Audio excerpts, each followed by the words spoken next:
The day everything stopped. It was a Monday morning at Greater Accra Regional Hospital, Rage. By 9 a.m., the pharmacy had run out of essential medicine.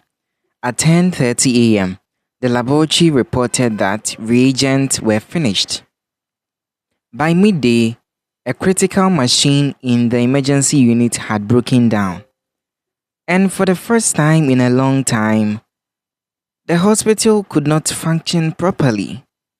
Patients were waiting, doctors were frustrated, and management had no immediate solution. The emergency meeting.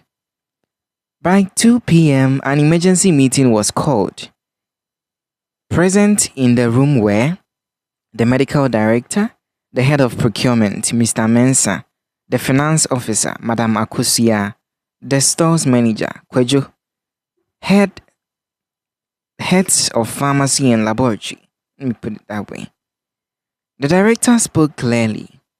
This is not just a supply problem. This is a system failure. Where did we go wrong?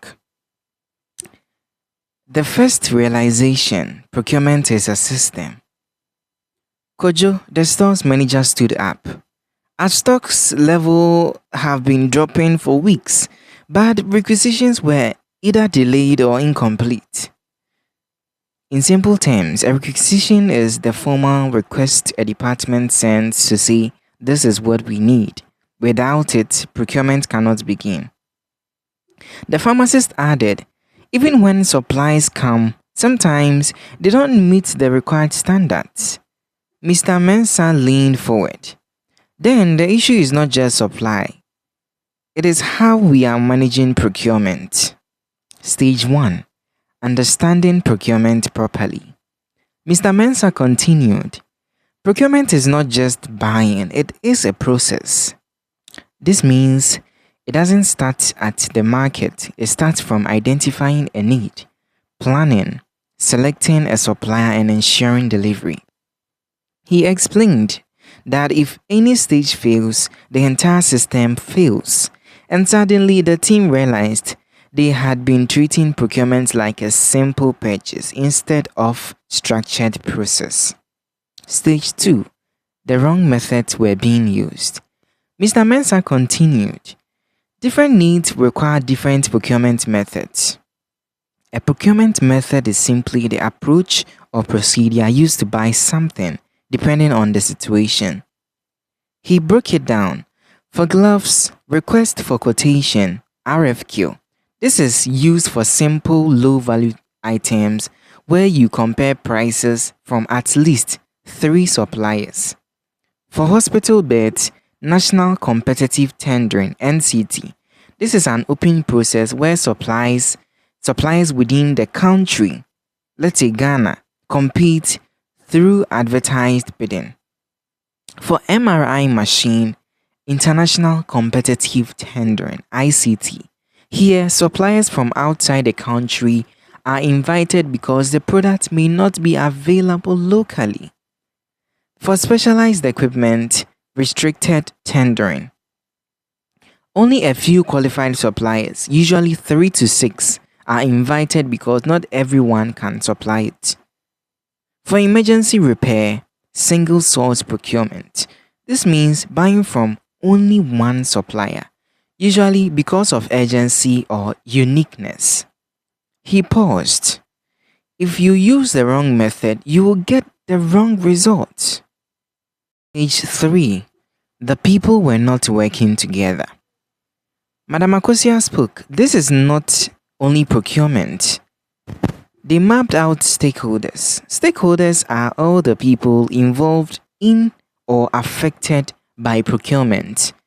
They identified user department, identify needs, procurement unit manages the process, finance controls funds, evaluation panel assesses bids, tender committee approves, suppliers provide goods, auditors ensure accountability, patients benefit, and they realize something powerful. Procurement is not one person's job. It is a coordinated system. Stage 4. Supplier selection was weak. Then came the most critical issue. Suppliers were chosen mainly based on price. Mr. Mensah shook his head. That is dangerous, he explained. Supplier assessment means evaluating whether a supplier can truly deliver what is needed. He listed the key factors: cost, how affordable it is; quality, whether it meets required standards; lead time, how fast and reliable delivery is; capacity, ability to supply required quantity; reliability, consistency in performance. Then he said something they would never forget. The cheapest supplier can become the most expensive mistake. Hmm. Stage 5. The system itself was slow. They looked deeper, everything was manual. Paper forms, physical submissions, missing document. This is what we call traditional procurement, a paper-based system. It was slow, it was difficult to track, and it caused delays. Stage 6. Introducing e-procurement. The director asked, why not go digital? And that changed everything. They introduced e-procurement. E-procurement simply means using digital systems to carry out procurement processes instead of paper. Now, requisitions were submitted online. Tenders were advertised digitally. Suppliers applied electronically.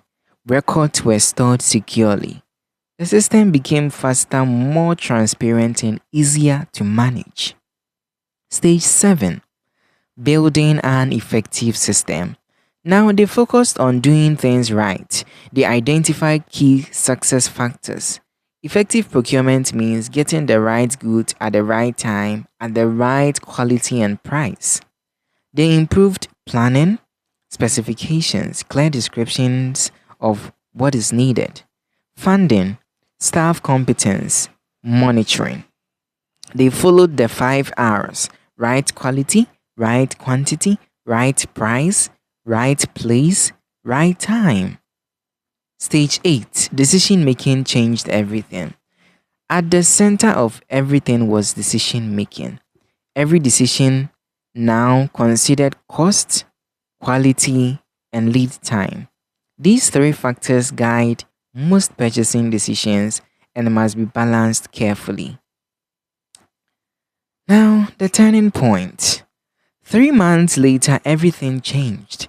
Supplies were available, quality improved, delays reduced. The hospital was functioning again. The director stood and said, procurement is not just about buying, it is about systems, people, and decisions working together. So when you hear procurement, don't just, memorize, understand how it works, because when procurement works, everything works.